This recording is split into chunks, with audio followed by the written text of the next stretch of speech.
Saudara-saudari yang terkasih, kita jumpa lagi dalam Pelita Hati hari ini Sabtu 21 Mei 2022, hari biasa dalam Pekan Paskah yang kelima. Bersama saya Romo Thomas Suratno SC dari Paroki Cilandak, Jakarta Selatan, mendengar dan merenungkan Sabda Tuhan, yakni firman Tuhan yang tersurat dalam Injil Yohanes bab atau pasal 15 ayat 18 sampai dengan ayat 21.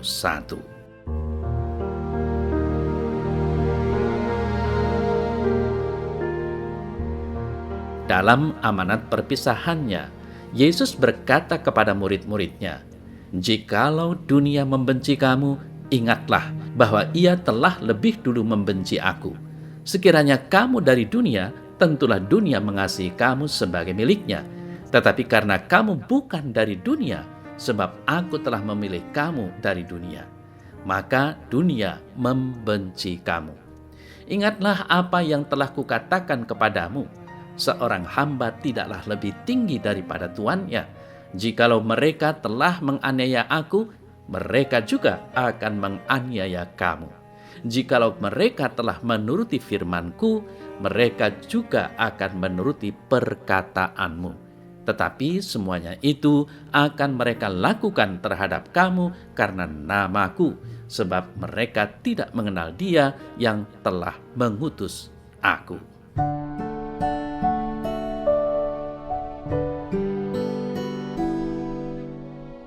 Saudara-saudari yang terkasih, setiap perkataan Yesus selalu aktual bagi kehidupan manusia hingga saat ini.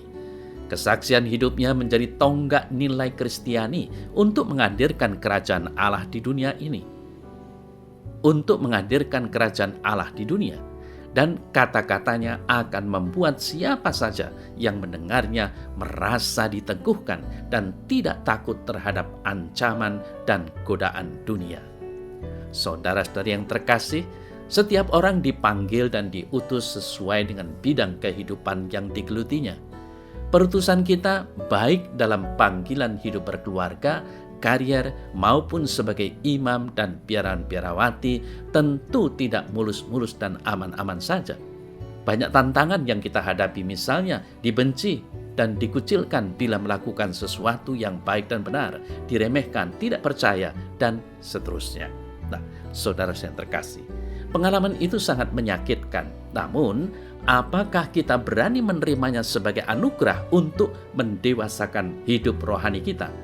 Kedewasaan hidup seseorang bukan terletak pada pendidikan tinggi yang dimilikinya, melainkan pada cara ia menyikapi dan menerima semua pengalaman hidup, baik yang menyakitkan maupun yang menggembirakan itu sebagai anugerah.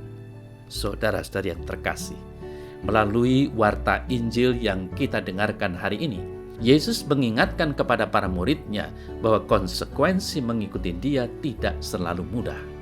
Sebab ketika para pengikut Kristus mulai menghayati cara hidup Kristiani dengan lebih bertanggung jawab, penuh cinta, jujur, rendah hati, sabar, tantangan dan penolakan justru semakin besar.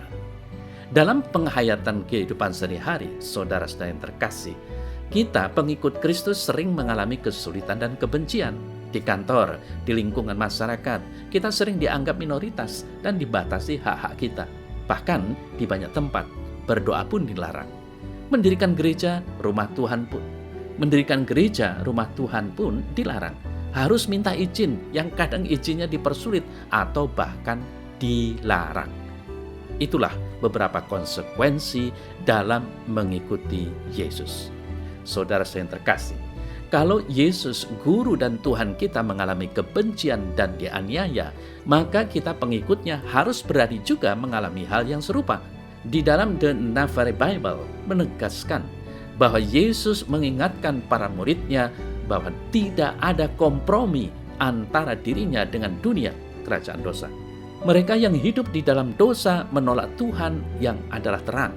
Oleh karena inilah Yesus dianiaya, dan selanjutnya para rasul pun demikian. Santo Gregorius mengatakan, tak ada orang yang dapat menyenangkan Tuhan dan menyenangkan para musuh Tuhan, yaitu iblis dan para pengikutnya, pada saat yang sama. Ia yang ingin menyenangkan mereka yang menentang Tuhan bukanlah sahabat Tuhan. Dan ia yang tunduk taat kepada kebenaran akan berjuang melawan mereka yang menentang kebenaran. Jadi, saudara saya terkasih, Warta Injil hari ini memuat pengajaran bahwa para murid Kristus yang mengikuti jejaknya juga harus siap menerima pertentangan atau penolakan dunia. Sebab dunia juga sudah menolak Yesus. Namun demikian, kita percaya bahwa pada akhirnya iman kita akan Kristus akan mengalahkan dunia. Dan bahwa iman akan Kristus ini akan membawa kita semua yang percaya kepadanya kepada kehidupan yang kekal.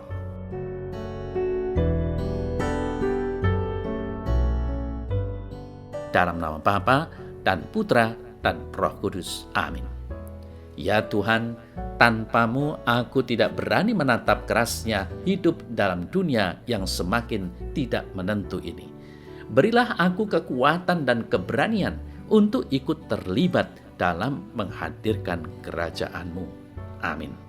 Semoga Allah yang Maha Kuasa memberkati saudara dalam nama Bapa dan Putra dan Roh Kudus. Amin.